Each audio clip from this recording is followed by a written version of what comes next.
kedai kopi, bebas nongkrong, makan-makan di rumah makan. Kenapa? Karena perintah puasa itu sampai kepadanya, namun dia tidak menerima perintah puasa itu dikarenakan keimanan yang ada di dalam hatinya itu lemah.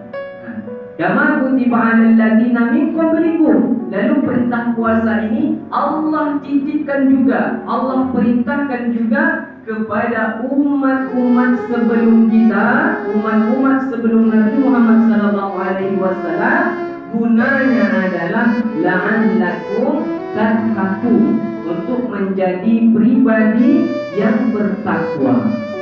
Maka dari judul kita tadi adalah untuk membentuk pribadi yang jujur. Yang pertama, beriman. Orang kalau sudah beriman, insya Allah pribadinya jujur. Orang kalau sudah bertakwa, insya Allah pribadinya jujur. Kenapa demikian Bapak Ibu? Karena perintah puasa ini berat. Dari terbit fajar sampai terbenam matahari, sanggup kita tidak makan, sanggup kita tidak minum, sanggup kita tidak menceritakan aib orang, sanggup kita menahan mata kita dari pandangan-pandangan yang tidak layak untuk kita lihat. Jadi itu adalah kejujuran. Yang pertama, jujur kita terhadap Allah. Kenapa jujur terhadap Allah? Karena perintah puasa ini kalau kita tidak jujur kepada Allah, bisa saja kita tidak puasa. Yang kedua, jujur pada diri sendiri. Mudah saja kalau kita tidak mau berpuasa. Kan di rumah kita tidak ada yang mau belian. Kunci pintu, ambil makanan satu piring, masuk dalam kamar makan. Itu tidak ada kejujuran. Tapi karena kita jujur kepada diri kita, kalau seandainya saya makan, memang tidak ada yang melihat, tetapi Allah Subhanahu wa Ta'ala melihat perbuatan saya ini. Memang orang tidak ada tahu. Kita sama-sama bangun jam 4 subuh makan sahur, sama-sama makan sahur. Nanti pas jam 6 kita sama-sama berbuka. Ya, kita ikut berbuka juga. Sementara orang lain berpuasa, kita ikut berbuka saja. Kenapa demikian? Kita tidak jujur pada diri kita sendiri. Orang berpuasa, kita berbohong pada diri kita sendiri. Apa makna jujur itu sendiri?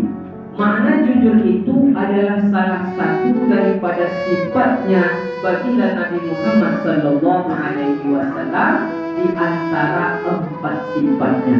Yang pertama sifat Nabi apa Bu? Maknanya jujur atau benar. Yang kedua adalah amanah. Yang ketiga tabligh. Yang keempat bamanah. Dalam hal ini kita pembahasannya tidak sampai 4. Satu yaitu jujur. Orang mempunyai sifat jujur setidaknya ada 4 macam. Yang pertama, jujur dari perkataan. Nah, kalau orang jujur itu yang pertama jujur dari perkataan. Bagaimana dia berkata? Kalau orang menyampaikan kepadanya A, maka A juga disampaikannya kepada yang lain, tidak ditambah-tambah. Kadang penyakit kita itu orang menyampaikan A, kita sampai Z.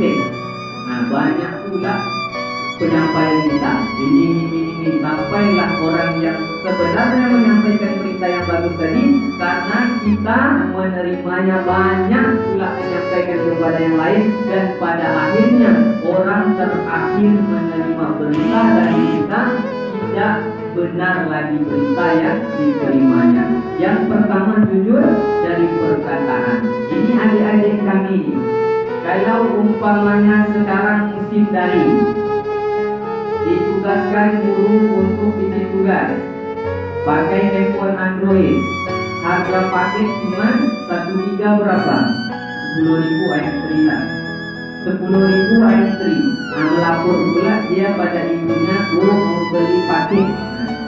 Paket berapa giga? Paket 15 giga minta sama mak duit. Kenyataannya cuma pergi 1 giga. 2 hari kemudian yang minta pula lagi duit.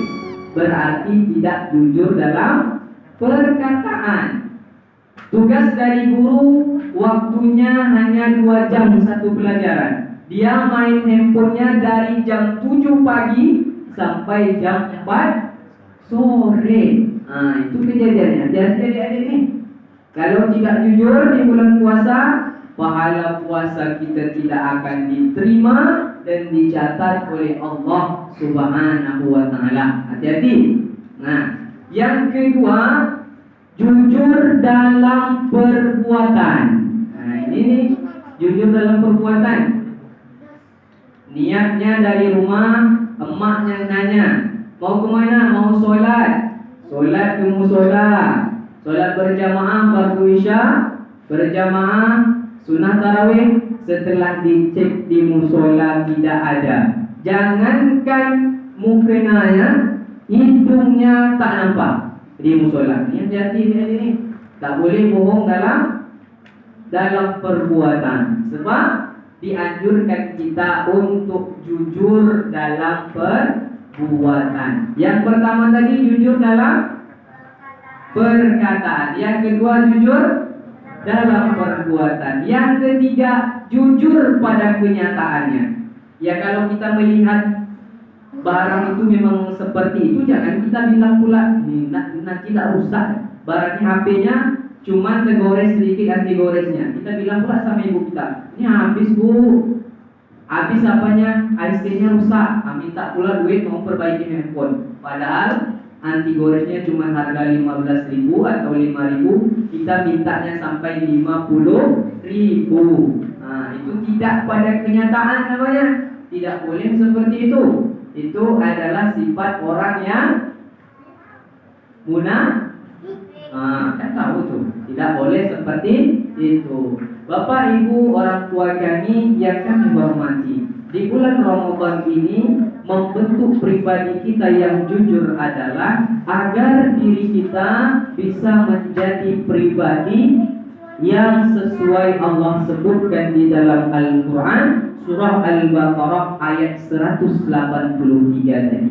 Kalau kita orang yang beriman, punya sifat jujur, maka kata Allah jelas jawabannya adalah takwa. Ini takut pula kadang mak-mak di rumah ini tidak mempunyai sifat jujur.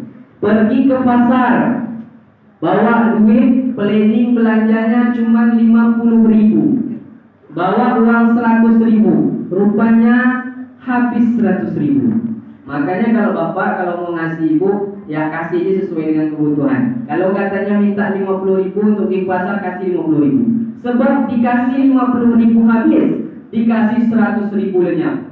Nah, itu penyakit orang tua kita. Nah, ibu-ibu khususnya. Kasih 50.000 habis, kasih 100.000 lenyap. Kenapa? Karena nikmat yang ada pada ibu-ibu kita khususnya di bulan Ramadan itu nikmatnya bukan di tenggorokan, tetapi nikmatnya di penglihatan. Yakin tak Bu? Kalau kita pergi ke pasar, jangankan lihat gorengan, lihat tukang goreng aja dan ngiler gitu loh. Nah, ini rasanya enak kali untuk berbuka nanti. Kita beli semuanya yang ada di pasar Ramadan itu, sampai di rumah Allahu Akbar, Allahu Akbar, minum air putih semuanya lewat. Tidak ada nafsu kita untuk mengkonsumsi yang kita beli tadi. Akhir ceritanya yang kenyang adalah kucing dan ayam. Ikan sepat, ikan gabus, lebih cepat lebih bagus, karena waktulah yang membatasi kita. Mohon maaf kami bukan menceramahi atau menggurui orang tua kami yang ada di sini, hanyalah menyampaikan amanah yang telah diamanahkan kepada kami dan untuk menyemarakkan bulan suci Ramadan. Billahi taufiq wal hidayah. Wassalamualaikum warahmatullahi wabarakatuh.